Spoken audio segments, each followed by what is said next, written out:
Time lifts heavy shadows, Andrew Wilson. With a single glance at my message, Dad's expression soured further, and he blocked my number without a second thought. He didn't even bother to send a single word of reprimand.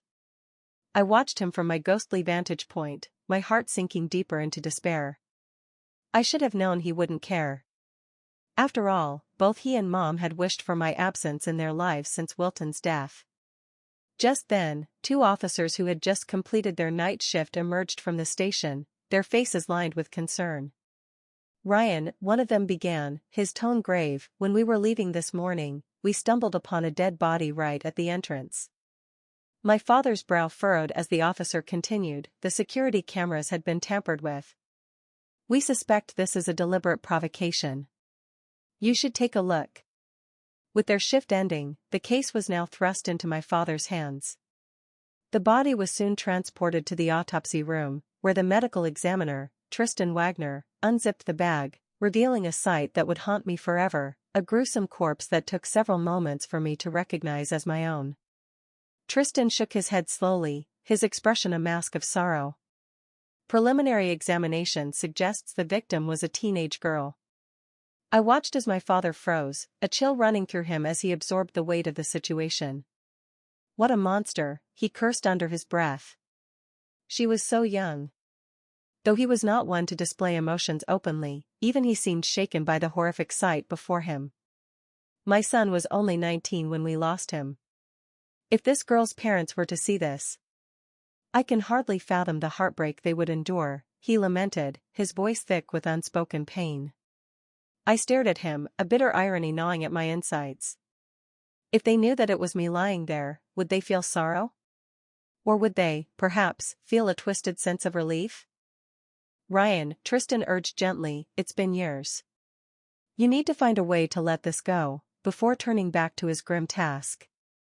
Dad took one last, lingering look at my lifeless body before stepping outside for a cigarette, seeking solace in the smoke.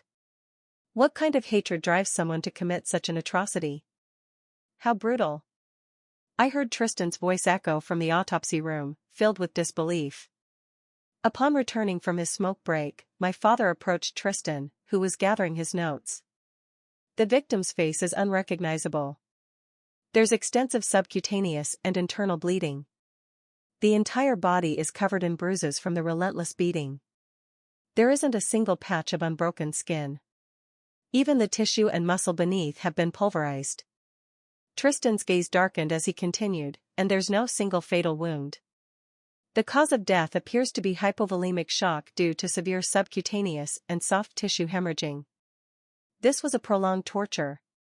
She was beaten to death," he concluded, shaking his head in disbelief. "And she only weighed 40 kilograms. How could her family have let this happen?" As the grim reality of the case settled upon him, Dad's brow furrowed in concern. The killer was meticulous. No clues were left behind. "It will take time to reconstruct her face," Tristan added, his voice somber. Then, with a heavy heart, he placed a comforting hand on Dad's shoulder. "Ryan, this might be a crime of revenge. You need to alert the squad and ensure they are vigilant about their family's safety, especially the children." At the mention of children, my father's expression darkened further. "Well, that horrible daughter of mine is better off dead. It'll be her atonement for Wilton. She's a sinner anyway." It was 4 years ago when my brother reached out to me, his voice echoing in my mind like a haunting melody. He called me 3 times before he made the devastating decision to leap into the river. I had just returned from dance practice, my body weary and my mind foggy. The exhaustion had overtaken me, and I succumbed to sleep, blissfully unaware of the turmoil brewing around me. When I finally opened my eyes, the world had shifted irrevocably, my brother was gone. His body was never recovered, leaving a void that could never be filled. In the aftermath, I became the embodiment of their disappointment and resentment, branded a sinner in my parents' eyes. They loomed over me like dark clouds, wishing for my demise instead of mourning their lost son.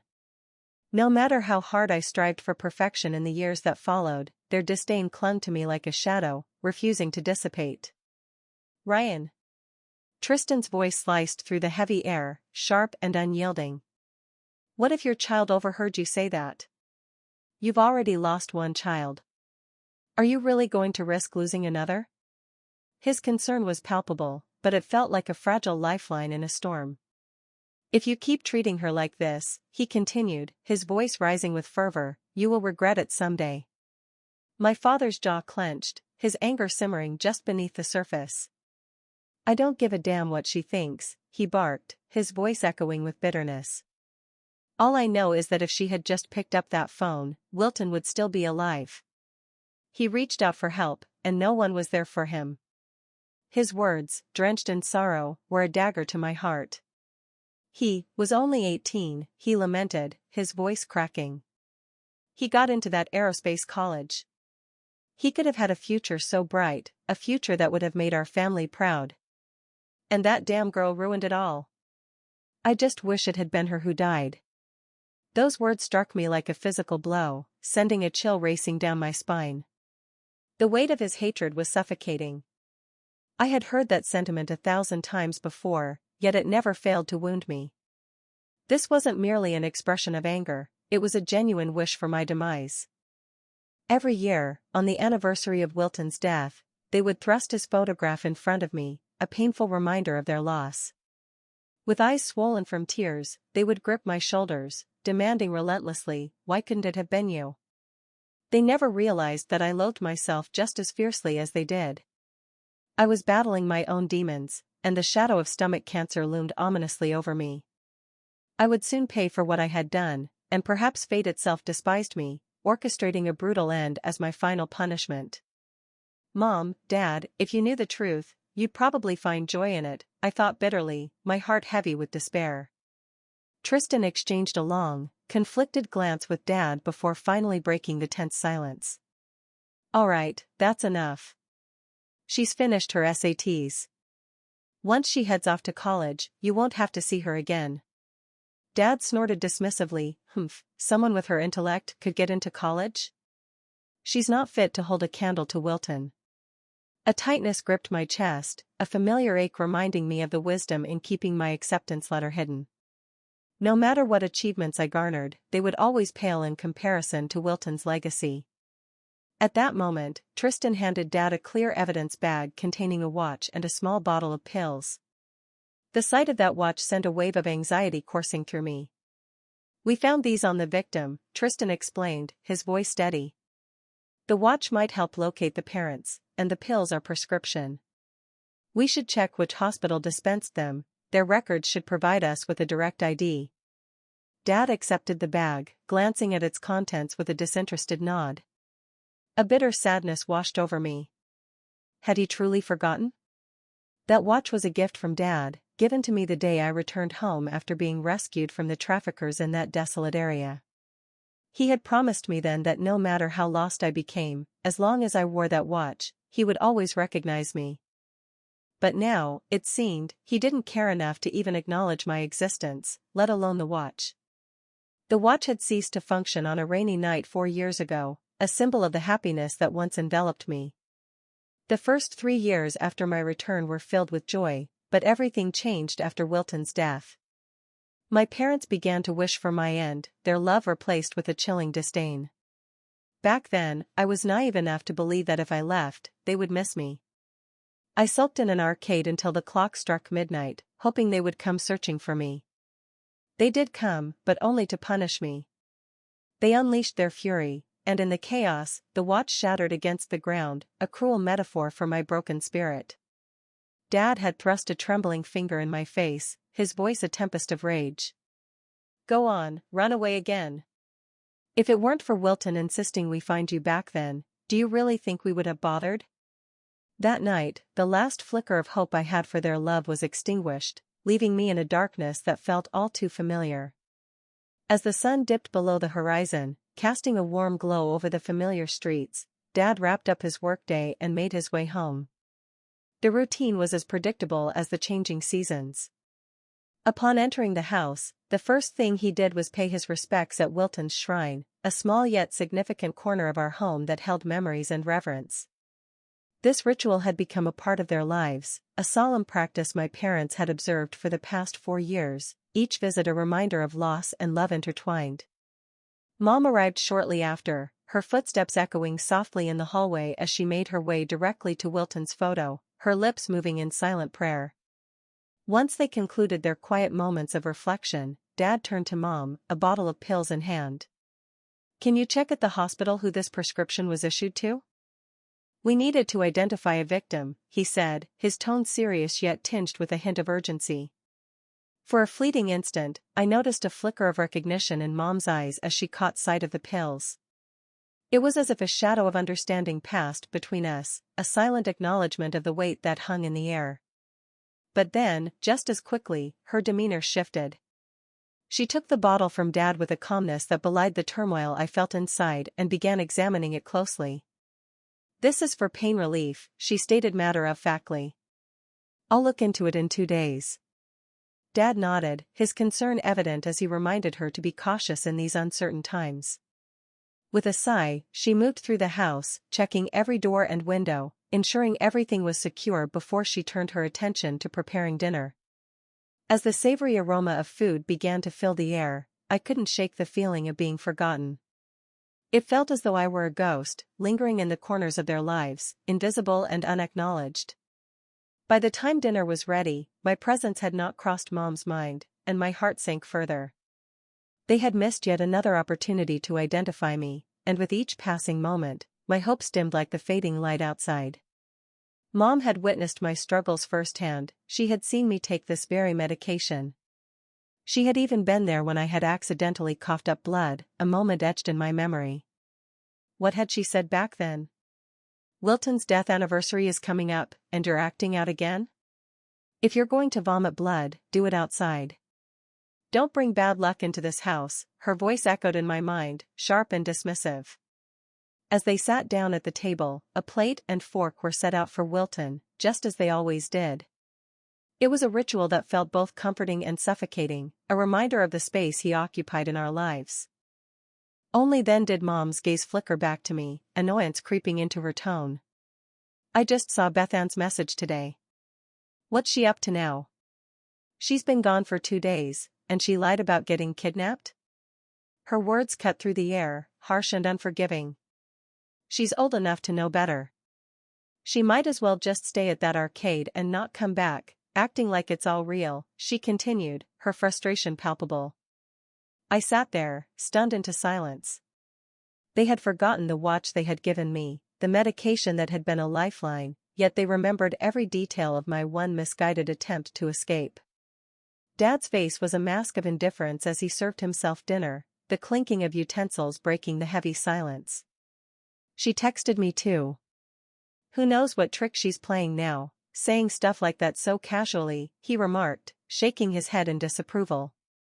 "We never should have brought her back in the first place." His irritation was unmistakable, and I felt a wave of disbelief wash over me. How could a police officer, someone sworn to protect, utter such words? If it weren't for the tears they shed when they found me, I might have believed they had deliberately let me slip away. But I wasn't lying. Something terrible had transpired, something that had left scars deeper than any physical wound. Their accusations rang in my ears, a chorus of blame that felt like a heavy weight pressing down on my chest. A bitter laugh escaped my lips, unbidden. Part of me wished they had never found me at all. That way, they could have preserved their perfect, happy family, untouched by the darkness that had seeped into our lives. Yes, my life would have been hard, but at least I would still be alive, free from the shadows that now loomed over me. With a deep sigh, I retreated into the corner of the room, a silent observer of their mundane dinner.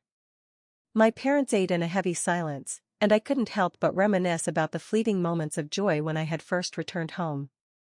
The 4 of us had gathered around the dinner table, laughter and warmth enveloping us as they served food onto my plate, their smiles genuine, their caring eyes filled with love. It had been a cozy, beautiful time, a fleeting glimpse of happiness. Those 3 years had been the only truly joyful moments of my life. But as time passed, I found myself relegated to the sidelines, no longer allowed a seat at the table. The scraps I received were often what remained after the stray cats had feasted. The heavy silence was finally shattered by the shrill ring of Mom's phone. She answered it, her voice laced with impatience. "So, you finally decided to call?" The voice on the other end of the line made Chelsea pause, a fleeting moment of uncertainty washing over her. "Hey, Chelsea. It's your cousin. Having dinner?" The cheerful tone contrasted sharply with the turmoil in her heart. "The SAT scores just came out, right? How did Beth Ann do?" "My daughter scored high enough for a top-tier college." "I always knew Beth Ann was hardworking." "She wasn't too far behind Wilton, was she?" Even though they were all too aware of the struggles her family faced, some relatives just couldn't resist the urge to flaunt their successes, to kick them when they were already down. The instant her name slipped from her cousin's lips, Chelsea could see the change in their expressions, both faces clouded with disdain. But her mother didn't come to her defense. Instead, she huffed dismissively, the sound sharp and cutting. "She's not capable of that. She's been out messing around without a word for days now. That good-for-nothing can't hold a candle to her brother." Chelsea felt a sharp pang in her chest at her mother's words, but before she could voice her hurt, her cousin attempted to say something more. However, her mother abruptly hung up, her features darkening with displeasure. "How ridiculous. How could someone as foolish as her ever get into college?" The call had effectively ruined whatever appetite her mother had left.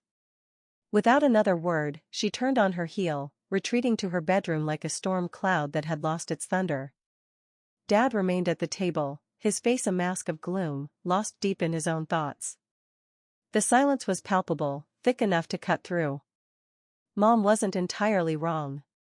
Chelsea had indeed been left slow-witted, a lingering consequence of the severe fever that had plagued her. As the days slipped by, one afternoon toward the end of my sophomore year of high school, the skies darkened ominously, and rain began to pour in relentless sheets. All around me, the other kids were greeted by their parents, their faces lighting up with joy as they dashed into the waiting arms of family. I, however, lingered, hoping for a break in the downpour, but as dusk settled in, the rain only intensified, a relentless barrage that soaked the world outside. It was the first time I summoned the courage to call my parents, my heart racing as I hoped they might come to my rescue. Yet, before I could even get the words out, their refusal came swiftly, cutting through my hopes like a knife. With no other option, I braved the storm and sprinted home through the torrential rain. The cold clung to me, and by the time I reached the warmth of my home, I was shivering and drenched. That night, I succumbed to a high fever that left me tossing and turning, my body aching as I battled chills and heat. The next morning, with my head feeling like it was filled with lead, I gathered what little courage I had left and approached my parents. "Mom, Dad, I have a fever. Can I have some money to see a doctor?" Mom's response was swift and harsh. She slammed her fork down onto the table, the clatter echoing in the silence. "What does your fever have to do with me? You dare ask me for money? You're not a child anymore. Stop being so dramatic. Can't you just tough it out?" I tried to explain my situation, my voice trembling with desperation, but Dad cut me off, his tone sharp. "You got caught in the rain yesterday, and now you're pulling this? Or do you think we're mistreating you?" He continued, his words like daggers. "Wilton never acted like this when he was your age. We never had to worry about him with stuff like this." The mention of Wilton hung in the air like a heavy fog, and any further words I might have had died in my throat, suffocated by the weight of their expectations. Coincidentally, that very day, they were visiting Wilton's grave, a painful reminder of their lost son. I retreated to my bed, hoping that cooling my feverish body with a damp cloth would bring some relief. In my hazy, half-conscious state, I heard my parents leave the house, their footsteps fading into the distance. "I think she's just acting up because she knows we're visiting Wilty today. How pathetic. Wilty came to me in a dream last night and said he wanted to eat the steaks I cooked. Let's go before they get cold." Those words jolted me into a moment of clarity. The sheets beneath me were soaked with sweat, yet my temperature remained alarmingly high. Back then, despite everything, I still clung to the desire to live. So, with great effort, I dragged my exhausted body out of the house, stumbling into the streets in a daze, desperately hoping to find a pharmacy where I could beg for some medicine. But I didn't get far. The world spun around me, and before I knew it, darkness enveloped me as I collapsed. When I came to, I found myself in a hospital bed, the sterile smell of antiseptic filling my nostrils.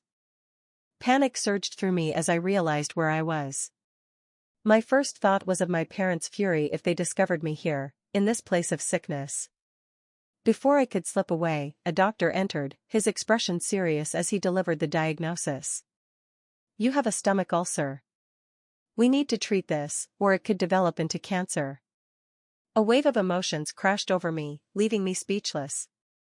In that moment, a thought flickered in my mind: if they find out, will they care just a little bit? My parents rushed to the hospital after receiving the news, their faces drawn and weary, the red-rimmed eyes of worry making me foolishly hopeful. I eagerly handed them the diagnosis, my voice trembling with a mix of fear and hope. "Mom, Dad, see? I wasn't lying. I'm really sick. Look." But Mom snatched the paper from my hands, tearing it into pieces with a ferocity that took my breath away. She threw the scraps in my face, her voice laced with anger. "You're really something, aren't you? You just have to stir up all this trouble. This is all your fault. And you had to make everyone know about it. You've embarrassed the family. Fainting in the street? Who are you trying to fool with your pathetic act?" She grabbed my collar, yanking me out of the bed, her eyes ablaze with fury. "Why didn't the fever just finish you off? You sinner! You're the reason Wiltie's dead. You should be the one who died. Why are you still alive?" In that hospital ward, the atmosphere was thick with judgment. Every pair of eyes seemed to bore into me, heavy with disdain, as if I were a criminal caught in the act of some unspeakable crime. The weight of their icy indifference felt like a leaden cloak draped over my shoulders, crushing the last delicate remnants of hope I had desperately clung to during my long, unyielding fever. The fever had left its mark, a haunting echo that lingered in my mind. My once sharp memory began to slip away like sand through my fingers, leaving me grasping at shadows of what I once knew. With each passing day, my grades spiraled downward, the numbers on my report card reflecting a stark reality that I could no longer ignore. My parents, once my greatest supporters, transformed into relentless critics.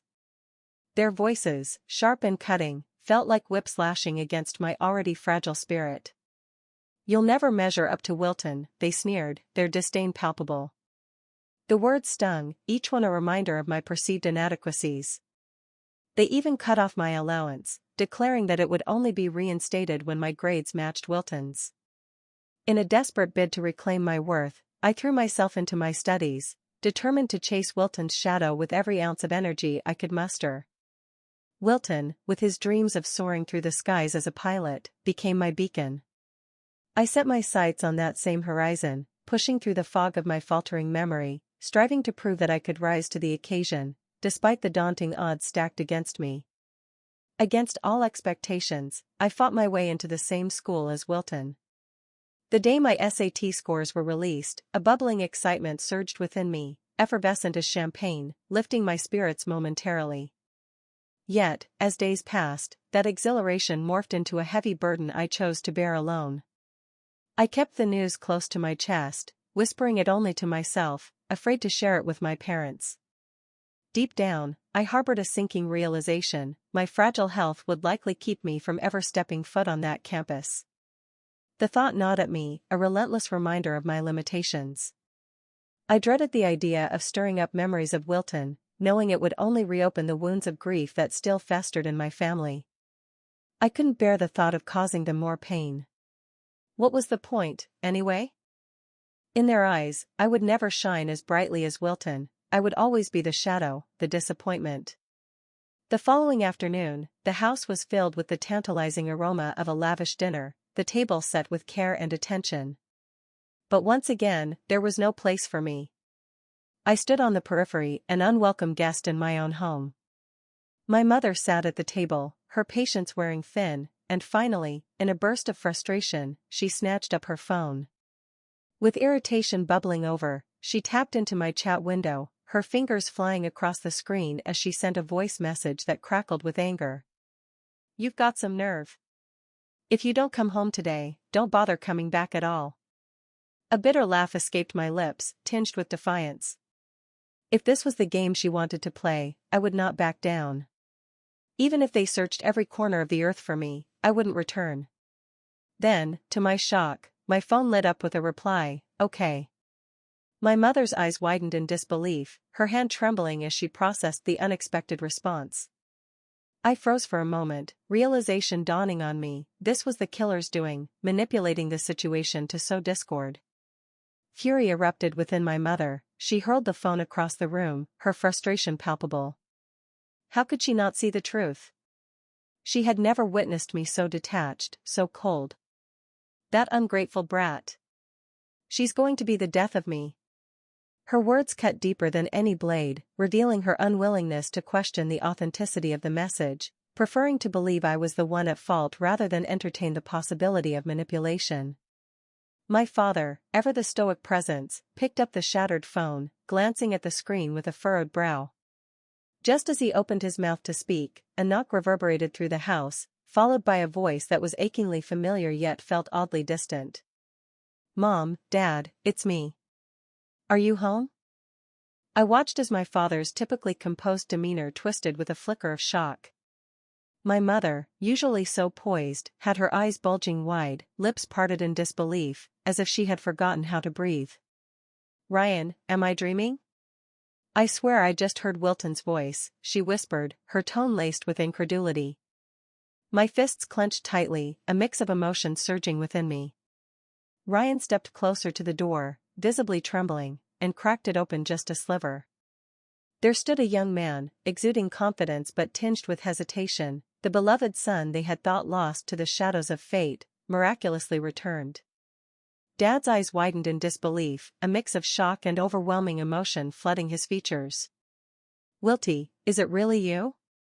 His voice trembled, thick with unshed tears, each syllable a struggle against the tide of feelings threatening to engulf him. Wilton stood before him, looking more mature yet somehow steadier, though the glimmer of tears threatened to spill over. He nodded slowly, the weight of his absence heavy in the air. "Dad, yeah, it's me. I'm so sorry I took this long to come back." Dad opened his mouth, perhaps to utter a flood of questions or express years of pent-up feelings, but the sheer force of his emotions overwhelmed him. He sank to the floor, sobs racking his body as words slipped away, drowned in a torrent of grief and relief. "Wilty, it's really you. This isn't a dream, I'm not imagining it." His voice cracked, the disbelief still clinging to him like a shadow. Mom sprang forward, her arms wrapping around him with a fierce urgency, as if she feared he might vanish again. "Wilton, where have you been all these years? Why didn't you come home if you were alive? We thought you died." Her eyes darted over him, frantic and searching, as if she were trying to memorize every detail, terrified that he might slip through her fingers once more. This was their son, the one they had mourned for 4 agonizing years, and now he was here, standing before them. Wilton's voice quivered with remorse as he spoke. "I'm so sorry, Mom and Dad. I didn't mean to worry you. I just wanted to find my own way, to prove that I could make it without following the path you laid out for me." He took a deep breath, the weight of his words pressing down on him. "Look at me now, I've made it. I'm running my own business, pulling in $200,000 a year." Mom's gaze locked onto his, swirling with a tumultuous mix of exasperation and love. She raised her hand as if to swat him lightly, but the gesture softened, transforming into a gentle caress instead. Dad, regaining his composure, took a deep breath and ushered Wilton inside, his voice softening as he asked, almost hesitantly, "So, when you left, why did you call Beth Ann? And that message you sent us about her, why did you send that?" He was referring to the message Wilton had left behind before his sudden disappearance, the one that stated he was leaving for good and wanted them to take care of me. "I wanted you to look after her properly," Wilton explained, his tone heavy with sincerity. "She'd been through hell after being abducted. I only called to check on her, but she didn't answer." A sigh escaped him, genuine sorrow lacing his words, but my parents' expressions shifted, shadows creeping into their features. Before they could press him further, Wilton continued, his voice taking on a more serious tone. Actually, there was another reason I left back then. I was terrified you wouldn't accept who I love, so I just vanished. But now, I hope you'll welcome my partner into the family. He held their gaze, his eyes steady and filled with quiet determination, as if he were laying bare a part of himself that had remained hidden for far too long. My parents exchanged a glance, their expressions softening, and then smiled warmly. Having someone special is wonderful, we'll accept them, no questions asked. At this point, whatever makes you happy, we're on board. Wilton inhaled deeply, holding their gaze, his heart racing with hope. Even if he's a guy? Can you accept that?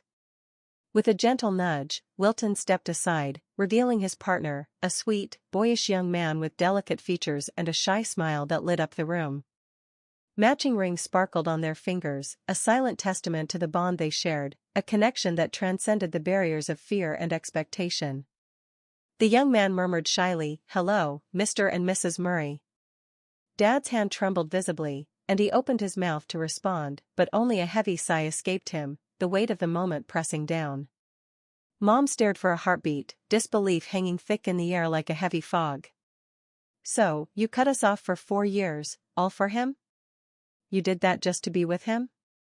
Wilton fell silent, but he squeezed his partner's hand tighter, the gesture speaking volumes, a silent affirmation of love and loyalty. His silence was confirmation enough. He'd faked his death and abandoned everything, all for the sake of this forbidden love. A sour ache twisted in my chest, rising like bile that I couldn't swallow down. I remembered the times my parents had jabbed their fingers at me, snarling that they wished it was me who'd died instead. How, at every parent-teacher conference, mine were the only ones who never bothered to show up. How, after I got sick, they treated me like I was a ghost, unseen and unworthy of their attention. How Mom had once slapped me in the hospital, her frustration boiling over. And in the end, how I'd even lost my life in the chaos of it all. I'd always blamed it on that missed call, convinced it was the domino that toppled everything. But now, the truth struck like a thunderbolt, it was all because he wanted to pave the way for his rebellious romance. My heart throbbed with unbearable pain. I should hate him, God, I wanted to, but the fury wouldn't stick. Because Wilton was the one who had pulled me from the abyss of that trafficking nightmare. Against everyone's warnings, he had ventured alone into that treacherous place to rescue me, risking everything he had. He had been so kind. When I returned, struggling to catch up in school, he had tutored me patiently, hour after hour, never once losing his temper. He taught me to stand on my own, to shake off the shadows of the past, and to embrace a fresh start. It was him who ignited my dreams, showing me a path forward when I thought all hope was lost. To me, he had always been the hero who yanked me from the muck, my beacon in the storm. Now, facing this cruel irony, all I could muster was a hollow laugh. What about the hell I'd endured? Did it mean nothing?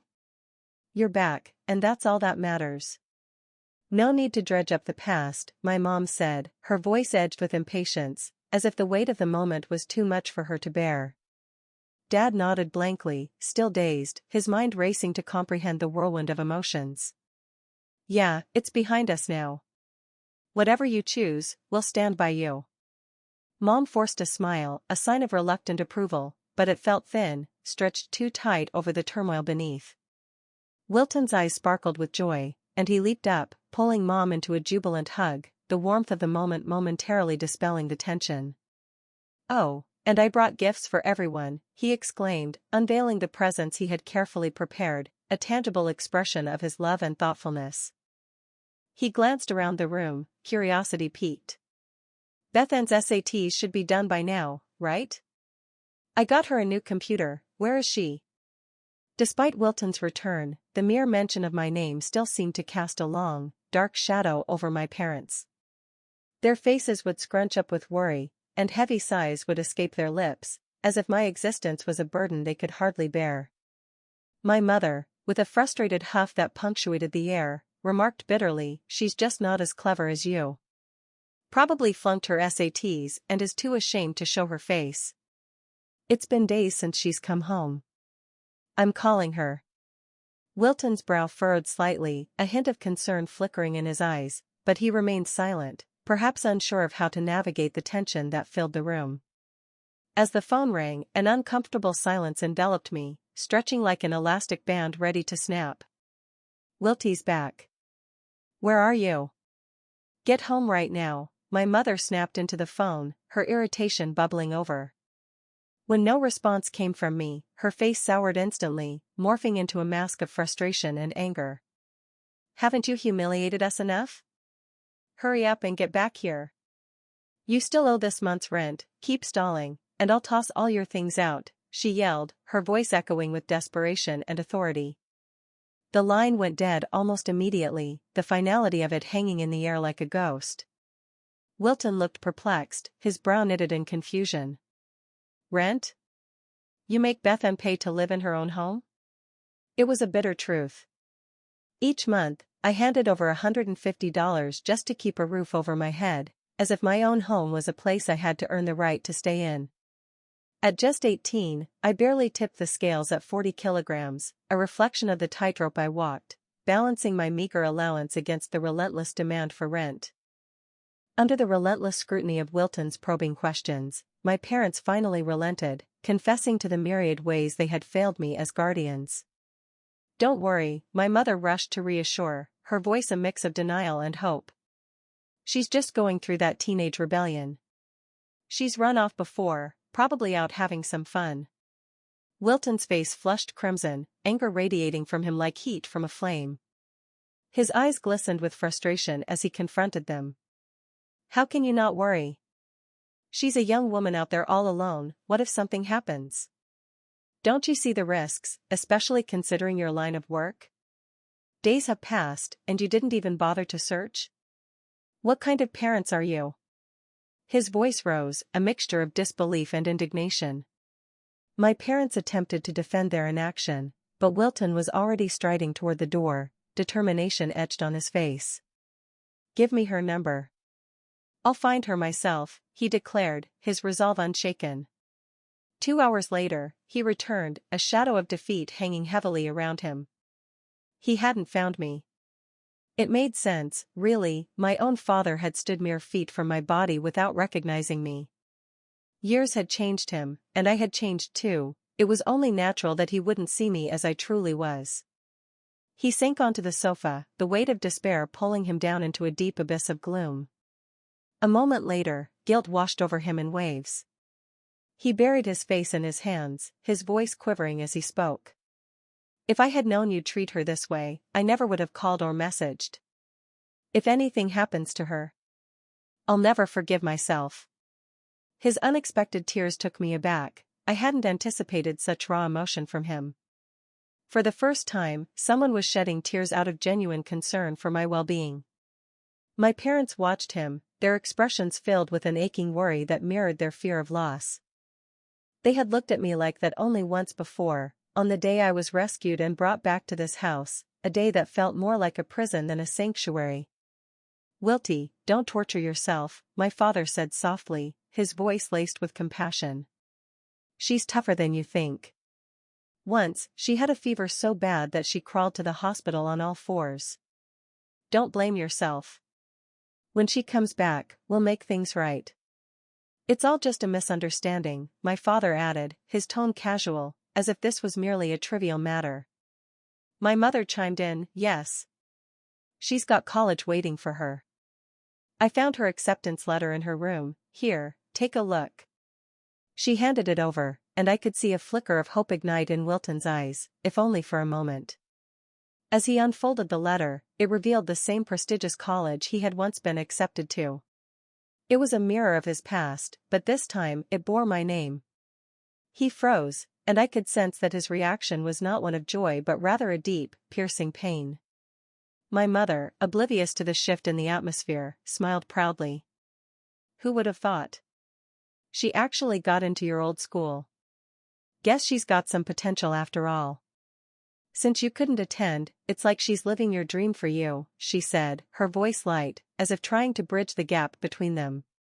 Wilton paused, his expression shifting into one of contemplation, then spoke with a heavy heart. That place wasn't my dream. And it's not hers either. She told me she wanted to be a cop, just like Dad. Did you pressure her? He shot at my father, disbelief lacing his words. Do you have to force your kids down the paths you choose? Dad met his earnest gaze, a flash of unease momentarily crossing his features. We'll make amends, he vowed earnestly. From now on, we'll be a proper family. All right?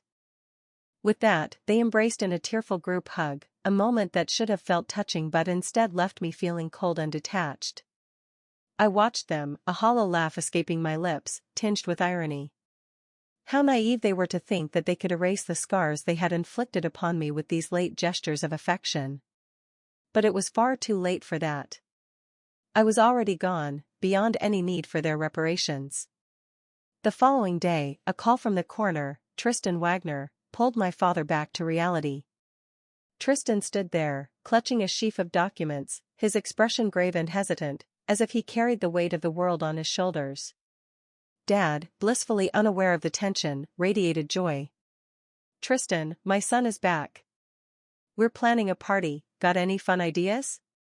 Spill M. Tristan inhaled deeply, then thrust the files forward, urgency in his voice. Ryan, read it yourself. This is the victim's profile. Dad took the papers nonchalantly, skimming through the contents, his excitement palpable. But the moment my name leapt off the page, he went rigid, the smile that had once lit up his face evaporating into thin air. Tristan, you must be joking, right? How could Beth Ann possibly be involved in this? His expression was grave, lips pressed tightly together, betraying no hint of levity. She answered our calls just yesterday. Tristan's eyes locked onto mine with an intensity that sent a shiver down my spine. The files, the DNA, the fingerprints, everything aligns perfectly. Why would I lie to you? I shook my head, disbelief swirling in my mind. You said she picked up the phone, and that's believable. But we never found her phone, remember? What if the killer has it? Did she say anything during that call? This could change everything, we need to catch that bastard before it's too late. His sharp mind was already racing ahead, honing in on the unsettling possibility that my phone was now in the hands of a murderer. He was right, of course. Just yesterday, when the call went through, I had remained silent, frozen in fear. My father's face paled as he recalled the eerie call. His hands shook, betraying the turmoil roiling within him. He cast another glance at my lifeless body, the weight of grief and disbelief heavy in the air. But when he finally spoke again, his voice was filled with a stubborn defiance. That's impossible. You just can't stand her, so you're making this up to provoke me. Some jokes go too far, Dad. If it were really her, I would know my own daughter, wouldn't I?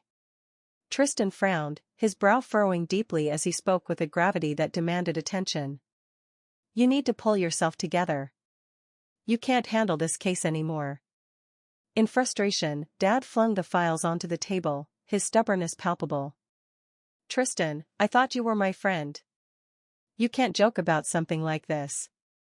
How could she be in danger? I refused to believe it. With that, he stormed out of the room, leaving a whirlwind of tension in his wake. Tristan made a half-hearted attempt to stop him, but it was futile. He sighed deeply, gathering the scattered papers with a resigned shake of his head, the weight of the situation pressing down on him. Ryan, I warned you, he murmured, his voice barely above a whisper.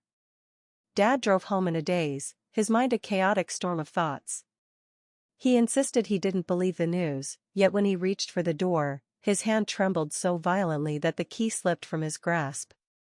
Finally, my mother opened the door from inside, her expression a mix of concern and confusion. What's got you all rattled? She inquired, her eyes narrowing as she scrutinized him. He forced a chuckle, gulping down water as if it would wash away the dread. That case I've been working on, the results just came in. But Tristan claims that the victim is Beth Ann. Can you even imagine? He's just messing with me, obviously, he added, trying to convince himself more than her.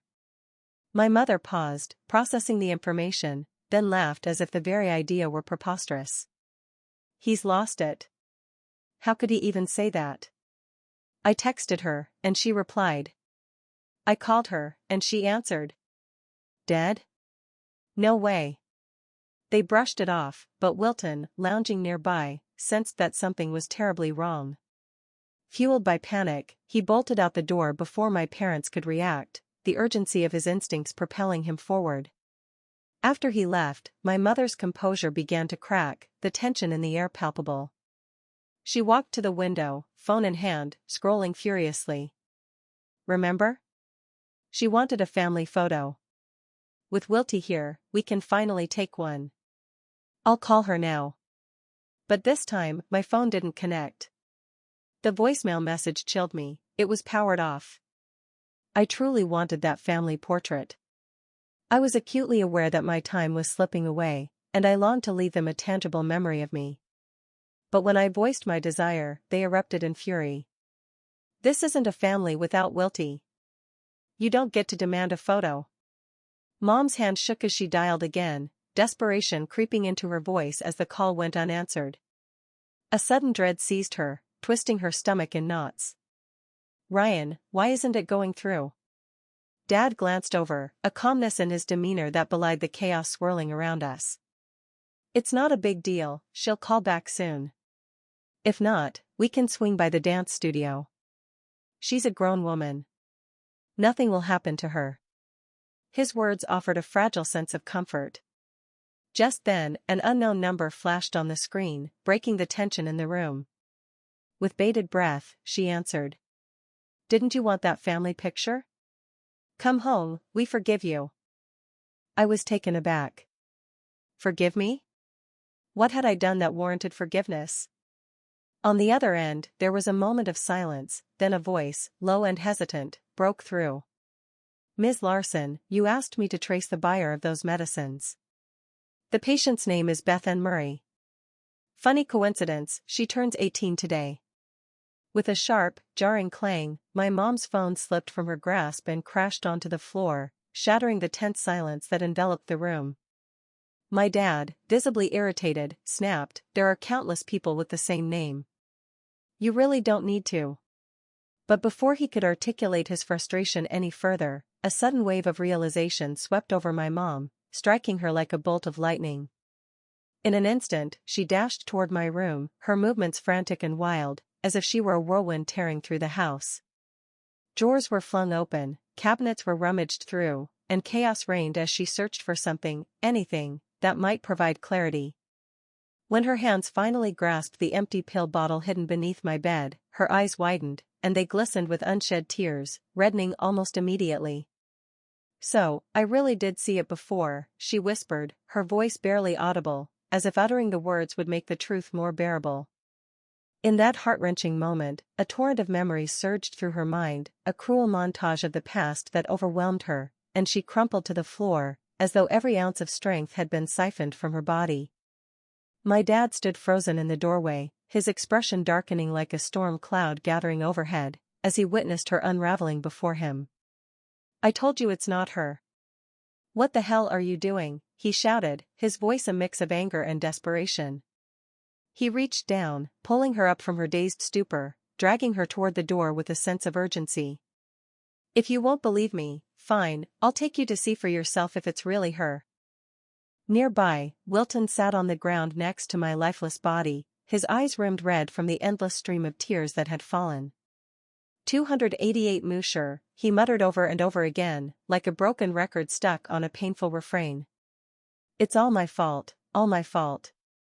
When my mom finally laid eyes on my remains, her entire being froze, as if time itself had come to a standstill. Look, she doesn't resemble Beth Ann at all. Not one bit, right? My dad insisted, desperately clinging to the fragile thread of denial that he hoped would shield him from the truth. But my mom's face drained of color, growing paler with each passing second. Her knees buckled beneath her, and she dropped to the ground with a dull thud, the sound echoing in the silence. These are all bruises from beatings. Oh, my poor daughter, how much pain she must have endured, she lamented, her voice breaking under the weight of her sorrow. My dad's expression twisted into something ugly and unrecognizable as he struggled to pull her back up, but she was lost in her grief. At that moment, Wilton turned his head sharply toward them, his eyes blazing with raw fury and bewildered hurt. Through his sobs, he demanded, "You're a cop, and you're a doctor, how could neither of you notice? You forced me to fake my death and leave, and now you've driven her straight to her grave. She was just a kid. How could you do this to her? Why? She sent you those desperate pleas for help, why didn't you save her?" Those words shattered my mom completely. She slumped to the floor, repeating "I'm sorry" like a mantra, her voice cracking with guilt and remorse. But my dad, in his stubbornness, tuned it all out, chanting, "That's not her. You've all lost your minds." Tristan, unable to bear the tension any longer, placed a firm hand on my dad's shoulder, his voice steady yet filled with compassion. "Ryan, if you refuse to believe it, then go find her." Those words landed like a sledgehammer, and my dad deflated instantly. Deep down, he knew he would never find me again. "I warned you ages ago, cherish what you have while you can. Right now, the priority is catching the killer and giving Beth Ann a proper send-off," Tristan continued, his tone unyielding. In that moment, it was as if all the fight had drained from my dad. He stood rooted to the spot, his face ghostly pale, the color draining away like a sunset swallowed by night. He was forced to take a leave from the force, the weight of his grief too heavy to bear. My mom resigned from her job altogether, unable to face the world outside. After my body was cremated and returned home, Wilton took charge of the funeral arrangements, his demeanor somber and resolute. At the service, my dad sought solace in alcohol, drowning his sorrows in booze until he was blackout drunk. While everyone else bowed their heads in silent mourning, he suddenly staggered to his feet, wobbling away from the gathering, lost in his own torment. He kept mumbling under his breath, "I've got to find Beth Ann and bring her home." He wandered aimlessly through the dimly lit streets, the shadows closing in around him. As he passed a dark alley, a hand shot out and yanked him into the depths of darkness. "Officer Murray, long time no see. So, how's it feel to lose a daughter?" That voice ignited a flicker of recognition in my dad's eyes. He knew exactly who stood before him. He struggled to his feet, his voice dripping with venomous hatred. "It was you who killed my girl. You'll pay for this." My dad fumbled for his phone, desperate to call for help, but before he could unlock it, the man slapped it away, sending it skittering across the pavement. "No one's coming to save you, just like no one came for her." The light in my dad's eyes dimmed, extinguished by a tidal wave of guilt and despair. The man shoved him to the ground, pinning him there with a force that left my dad utterly broken for the first time I had ever witnessed. Grinding his teeth in savage glee, the man hissed, "You know, your daughter begged me to let her send a message. She was so scared of bothering you at work, she wouldn't even call. I gave her a whole day, and not one of you bothered to respond. You know what?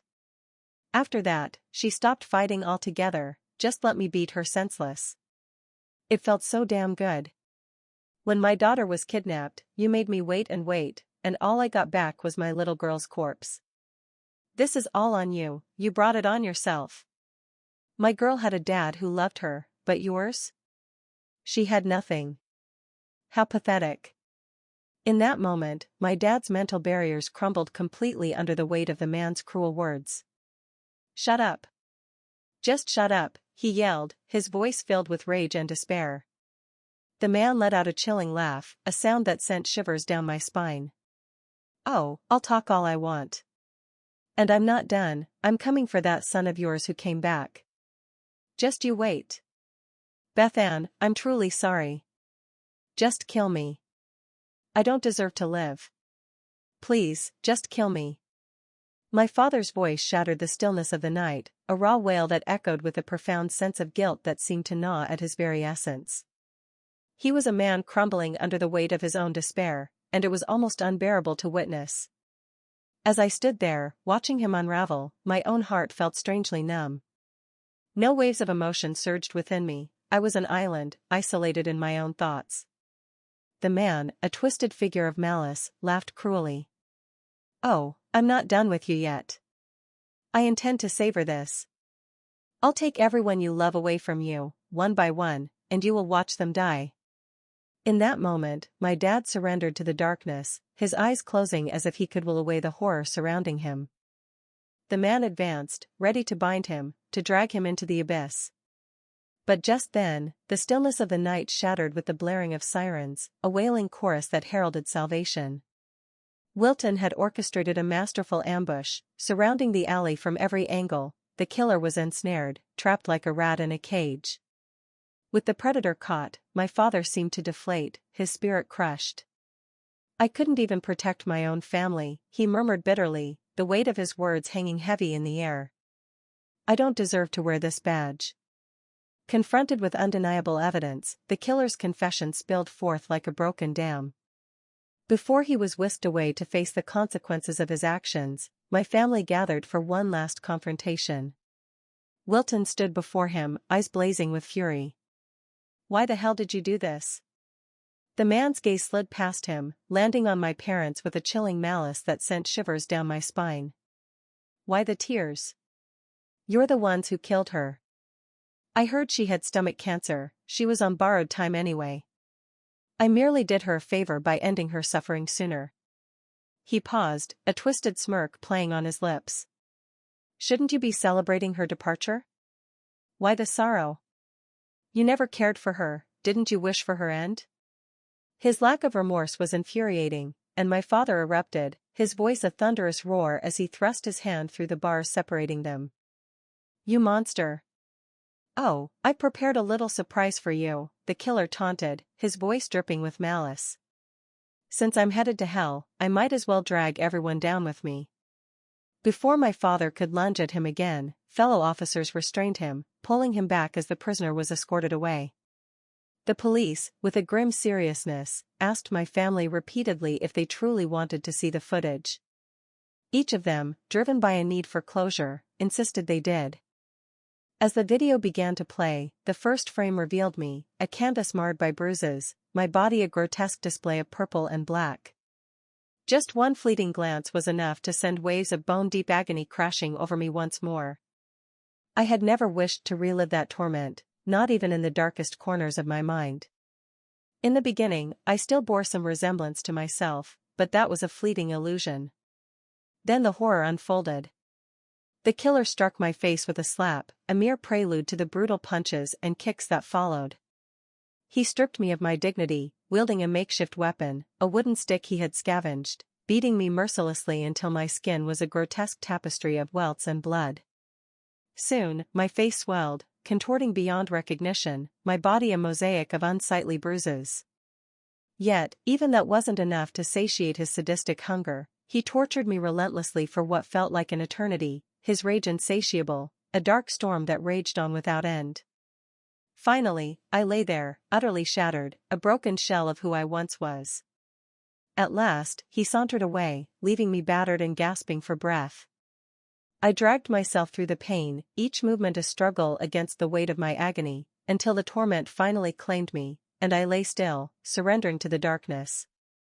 When the video came to a chilling end, my father clutched his head, collapsing to a squad of sobs racked his frame. "Beth Ann, my sweet girl. You must have suffered so much." "It's all my fault," he whispered, his voice thick with sorrow. My mother, unable to bear the weight of our collective grief, let out a piercing scream, her body crumpling as she fainted, succumbing to the unbearable reality of our loss. Wilton fought valiantly against the tide of tears threatening to spill from his eyes as he caught my mother, who had suddenly crumpled to the ground, unconscious. The moment felt surreal, as if time had momentarily paused, allowing him to cradle her fragile form in his arms. When she finally stirred awake in the sterile confines of the hospital, her gaze was distant, her eyes reflecting a profound emptiness that sent a chill through the room.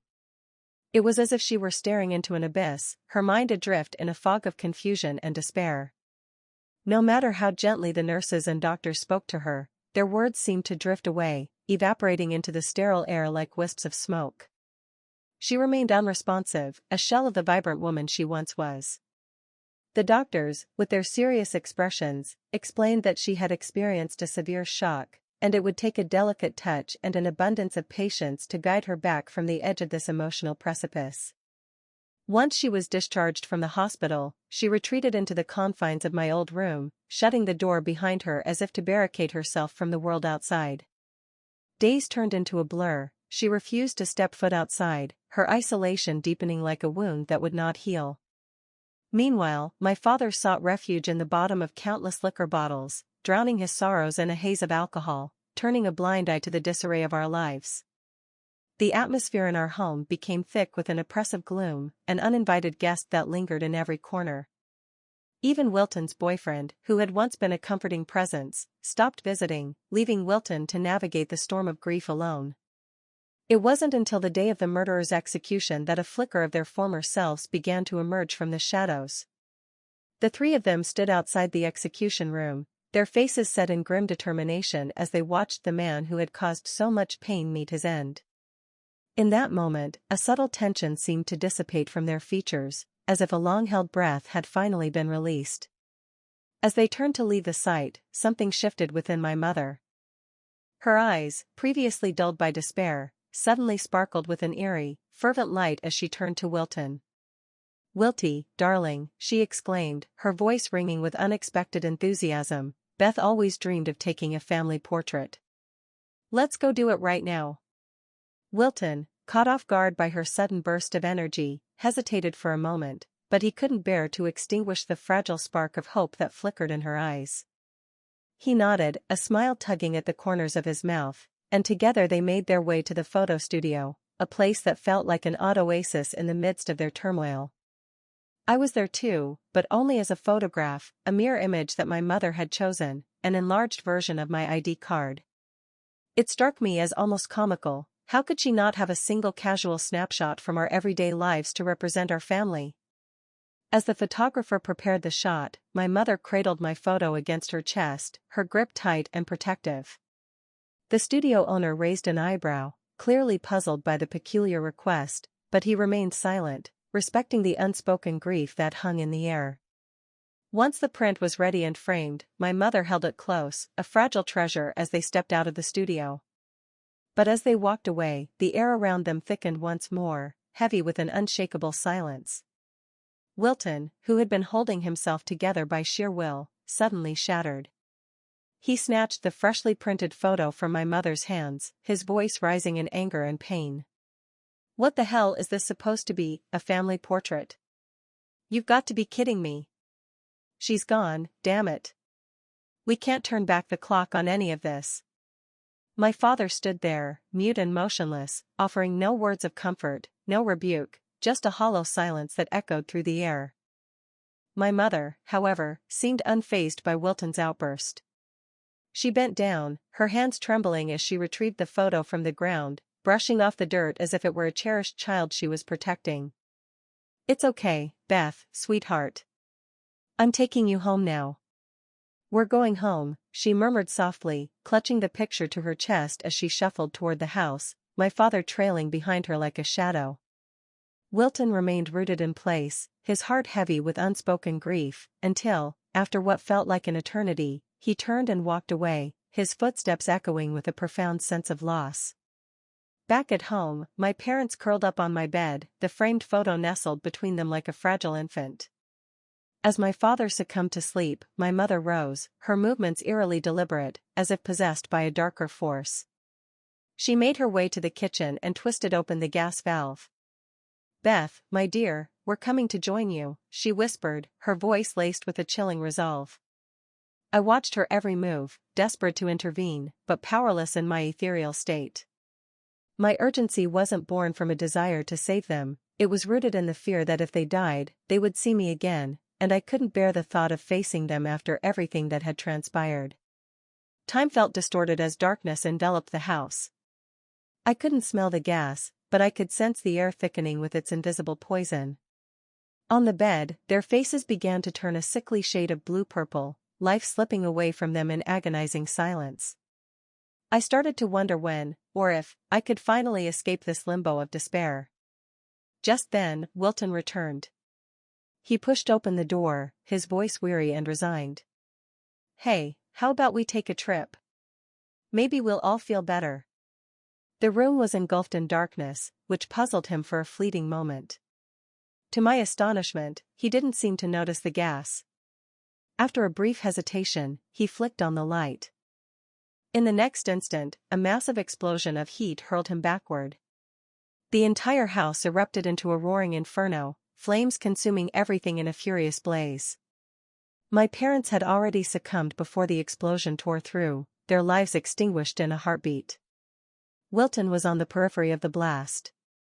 He survived, but lay comatose in a hospital bed, trapped in a vegetative haze, a mere shell of the vibrant person he once was.